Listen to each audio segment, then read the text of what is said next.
Hora do Estudo Bíblico, com o doutor e professor Lehmann Strauss. Este estudo é o resultado do tempo pessoal com o Senhor, da experiência de ministério pastoral e de conferências bíblicas do Dr. Lehmann Strauss, que nos instrui e encoraja com o ensino da Palavra de Deus. Agora com você, o Dr. Strauss. Bem-vindo ao programa Hora do Estudo Bíblico. Por favor, abra sua Bíblia em Lucas, capítulo 23, versículos 23 e 46. Espero que este estudo esteja sendo uma bênção em sua vida. Agora, antes de prosseguir, vamos orar ao Senhor. Pai amoroso, queremos agradecer por Tua graça, por Tua misericórdia e pelo Teu amor. Agradecemos porque Tu enviaste o Senhor Jesus do céu para assumir a forma humana, para viver, sofrer e morrer, para que nós, pobres pecadores, possamos ser salvos da ira vindoura. Nós te agradecemos, Senhor, por Tua morte sacrificial na cruz e por essas últimas palavras que penetram profundamente em nossos corações. Te pedimos que o estudo da Sua santa palavra hoje seja uma bênção para cada ouvinte. Pai, nós te agradecemos por aqueles que estão ouvindo e que, devido à sua idade, não podem participar do trabalho de Deus. Oramos por aqueles que estão desanimados, pelos idosos, por aqueles que estão doentes.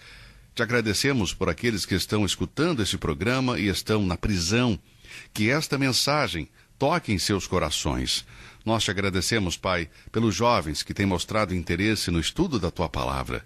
Deus, fortaleça cada ouvinte. Que estes possam ser momentos de edificação e bênção. E se alguém está ouvindo o programa e ainda não conhece o Senhor Jesus, que este seja o grande dia da salvação para esta pessoa. A Ti damos todo louvor, honra, glória e majestade. Oramos em nome de Jesus. Amém. Vamos abrir nossas Bíblias em Lucas, capítulo 23, versículo 46. E clamando Jesus com grande voz, disse: Pai, nas Tuas mãos entrego o meu espírito. E havendo dito isto, expirou. À medida que nos aproximamos destas últimas palavras de Nosso Senhor proferidas na cruz, é com muita reverência e respeito que ouvimos a sua declaração final. O que o Filho de Deus dirá? Será que irá dizer para aqueles que estavam o fazendo sofrer que um dia eles receberiam o que mereciam pelo que estavam fazendo com ele? De maneira nenhuma. Eles já tinham escutado tudo e o que ele tentou dizer-lhes. Ele tinha dito a verdade e eles o desprezaram e rejeitaram. E assim, morrendo como um criminoso e abandonado por muitos dos seus amigos, ele agora se volta ao seu Pai na mais profunda emoção, com a maior confiança. Esta última frase do nosso Senhor foi uma oração. Nem todas as palavras de Cristo na cruz foram orações, apenas 3. A primeira, a terceira e a sétima foram dirigidas ao Pai. É bom quando os pensamentos de um homem e suas palavras se voltam para Deus em seus momentos finais. Mas isto é improvável se a oração não foi uma prática na sua vida. Eu li sobre um homem que se tornou famoso pelos seus restaurantes. Se eu mencionar o seu nome, você vai reconhecer imediatamente porque seus restaurantes estão por todo o país. Ele tem restaurantes em Nova York, na Califórnia, no Canadá e até no Golfo do México. E quando chegou a sua hora da morte, sua família se reuniu em torno de sua cama para ouvir suas últimas palavras. Estas foram as suas palavras: corte o presunto em fatias finas. Parece engraçado, não é? Mas não havia nada de errado com o que esse homem disse. Significava simplesmente que a paixão dominante de sua vida mostrou-se claramente na sua morte. Embora haja exceções, esta parece ser a regra. Nos últimos anos tenho ouvido várias expressões de homens e mulheres que estão no leito de morte. Durante 37 anos de ministério, eu sentei ao lado da cama de pessoas que estavam morrendo, e eu posso dizer, ver alguém morrer sem Deus é algo muito triste. Em geral, as pessoas morrem da mesma maneira que viveram. Se o favor de Deus vai brilhar em nosso leito de morte, devemos conhecê-lo e ter comunhão com Ele nesta vida. Para morrer a morte de um justo, devemos viver a vida de um justo. Se não é natural para um homem ter comunhão com Deus enquanto ele tem boa saúde e bens materiais nesta vida, não é provável que esse homem irá se voltar para Deus na hora de sua morte. Nas últimas palavras de Nosso Senhor na cruz, ele disse: Pai. A mesma palavra introduziu sua primeira frase na cruz, você se lembra? Pai, perdoa-lhes, porque não sabem o que fazem. E agora ele diz: Pai, nas tuas mãos entrego o meu espírito. A palavra Pai exprime uma preciosa relação com o Senhor Jesus Cristo. Era um relacionamento que ele sempre teve e desfrutou. Quando ele tinha 12 anos, ele disse em Lucas 2,49, não sabeis que me convém tratar dos negócios de meu pai? Cristo sabia que Deus era seu pai e que iria voltar para a casa de seu pai. Ele disse em João 14,2, na casa de meu pai há muitas moradas. Se não fosse assim, eu vou-lhe teria dito, vou preparar-vos lugar. E agora o Senhor Jesus está entregando seu espírito nas mãos do Pai, sabendo que logo seu corpo iria ressuscitar dos mortos e ascender à casa de seu Pai. Agora, em sua palavra final na cruz, a primeira coisa que vejo é uma palavra de conquista. Ele volta para casa com o troféu. A morte de Cristo foi uma morte vitoriosa. Nenhum homem tirou a sua vida. Ele a deu voluntariamente. Lembre-se de suas palavras em João 10, 17 e 18. Por isso meu Pai me ama, porque dou a minha vida para tornar a tomá-la. Ninguém me tira de mim, mas eu de mim mesmo a dou. Tenho poder para dar e poder para tornar a tomá-la. Este mandamento recebi de meu Pai. Agora, é verdade que Cristo foi traído por pecadores, Mateus 26, 45. Também é verdade que ele foi entregue nas mãos dos pecadores, Lucas 24, 7. E ele foi morto pelas mãos de injustos, de acordo com Atos 2, 23. Mas tudo foi voluntário de sua parte, fazia parte do plano divino. O Senhor Jesus deixou o céu e se encarnou para cumprir este propósito. Você e eu nascemos para viver, mas Cristo não, ele nasceu para morrer. Ele veio do céu com o propósito de morrer. Ele disse em Mateus 20, 28, bem como o Filho do Homem não veio para ser servido, mas para servir e para dar a sua vida em resgate de muitos. E agora que o propósito de sua vinda se cumpriu, ele conquistou a vitória. Se na quarta frase, meu Deus, por que me desamparaste, vemos a serpente ferindo o calcanhar da semente da mulher, aqui na sua palavra final, vemos a semente esmagando a cabeça da serpente. Se Cristo tivesse retornado à casa do Pai antes de cumprir tudo o que ele veio fazer, teria retornado em derrota, mas sua morte foi uma morte vitoriosa. Em 1 João 3,8 diz, para isto o Filho de Deus se manifestou, para desfazer as obras do diabo. Hebreus 2,14 diz, para que pela morte aniquilasse o que tinha o império da morte, isto é, o diabo. Não se esqueça, amigo, que Jesus foi para a cruz como um rei, e este rei dos reis nunca foi derrotado ou destronado. Na sua cruz foram escritas as palavras, este é Jesus, o rei dos judeus. Isto era o que ele dizia ser, e isto é o que ele era. A morte não se atreveria a aclamar o Santo Filho de Deus até o próprio Cristo dar a sua palavra de permissão. Você observou o que o Espírito Santo acrescentou depois das últimas palavras de nosso Senhor? Quando Jesus disse, Pai, nas tuas mãos entrego o meu espírito, Lucas acrescenta estas palavras, e havendo dito isto, expirou. Lucas 23, 46. E o que significa isso? Que ele deu seu último suspiro voluntariamente. Ele não estava lutando para respirar, numa tentativa de prolongar a sua vida. Não se esqueça, amigo, que o último inimigo a ser derrotado é a morte. 1 Coríntios 15, 26, Cristo é invencível. Neste momento, o rei estava ordenando a morte para levá-lo para a casa de seu pai. E havendo dito isto, expirou. Aqui temos uma palavra de força para todos nós, filhos de Deus. Se você é salvo, se você já conhece o Senhor Jesus Cristo pessoalmente, esta é uma palavra de consolo para você.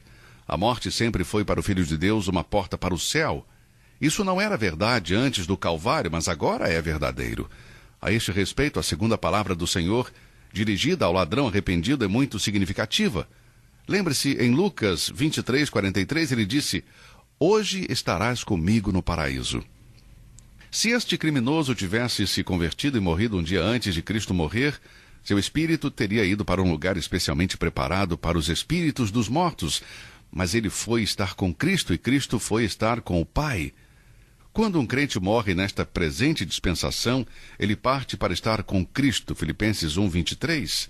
E de acordo com 2 Coríntios 5, 8, está ausente do corpo, mas presente com o Senhor. Portanto, aquele que é um verdadeiro filho de Deus pode dizer, para mim, o morrer é lucro. Filipenses 1:21. Quando se aproximar a hora da minha morte, que pode ser em breve, posso garantir a você, meu amigo, com confiança, que eu vou estar ausente do corpo e presente com o Senhor. Eu não tenho medo da morte. Veja, a vitória de Cristo em sua morte se torna a nossa vitória em nossa morte. Há uma diferença entre a morte de Cristo e a nossa. A menos que o nosso Senhor venha primeiro, todos nós devemos morrer e poderemos dizer: Pai, nas tuas mãos entrego o meu espírito. Eu creio sinceramente que Deus irá aceitar estas palavras e Ele vai nos aceitar se somos salvos. Mas não podemos dizer estas palavras no sentido em que Cristo disse. Veja, Ele tinha o poder de reter a vida. Ele não estava morrendo passivamente, mas de forma ativa e voluntariamente. Sua morte não foi prematura, não foi um suicídio. Era a sua hora de morrer e, por ser onisciente, Ele sabia exatamente quando seria esse tempo. Eu não posso entregar o meu espírito como fez Cristo, nem você, mas quando o nosso tempo de morrer se aproximar, podemos estar prontos para nos entregar, podemos estar preparados.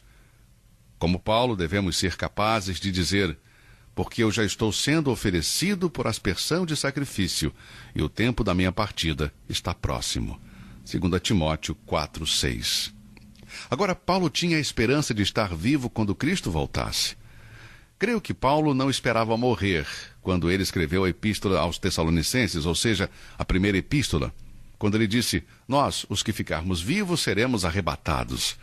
Creio que Paulo realmente acreditava que Cristo voltaria enquanto ele estivesse vivo, mas agora ele vê que a sua morte é iminente. Agora está pronto para dar a vida por seu testemunho de Cristo e diz: porque eu já estou sendo oferecido por aspersão de sacrifício, e o tempo da minha partida está próximo. Paulo não tinha controle sobre o tempo de sua morte. Ele havia sido condenado à morte por um tribunal, mas o fato é que ele estava pronto para morrer, estava preparado. E sabendo que quando morresse ele iria imediatamente para a presença de Deus, para Paulo esta era a hora do seu triunfo. Portanto, querido amigo, se o nosso Senhor não retornar enquanto estivermos vivos, então também deveremos morrer. Mas essa morte pode ser um momento de triunfo, um momento de grande vitória, se a nossa fé e a nossa confiança estiverem colocadas no Cristo vivo. Dissemos que, em primeiro lugar, esta frase é uma frase de conquista, mas também é uma frase de confiança. O Senhor Jesus não está confiando e entregando tudo nas mãos do Pai? A essência da segurança ou confiança nesta vida e na próxima está em colocar tudo nas mãos de Deus. A mão do Pai é o lugar de segurança.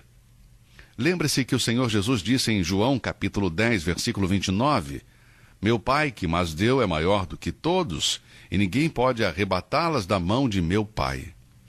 Que confiança! Aqui está a base de toda a confiança, de toda a nossa segurança. Não devemos esquecer que esta sétima palavra do Senhor foi dita profeticamente séculos antes dele nascer, no Salmo 31. Você já observou isto alguma vez? Anote aí. Esta palavra de Cristo na cruz em Lucas 23:46 também é encontrada no Salmo 31 e fazia parte das devocionais matinais dos judeus piedosos daqueles dias. Dava-lhes força antes de fechar os olhos para dormir. Esta era uma oração de descanso no Senhor. Vamos ler o Salmo 31:5. Em tuas mãos entrego o meu espírito.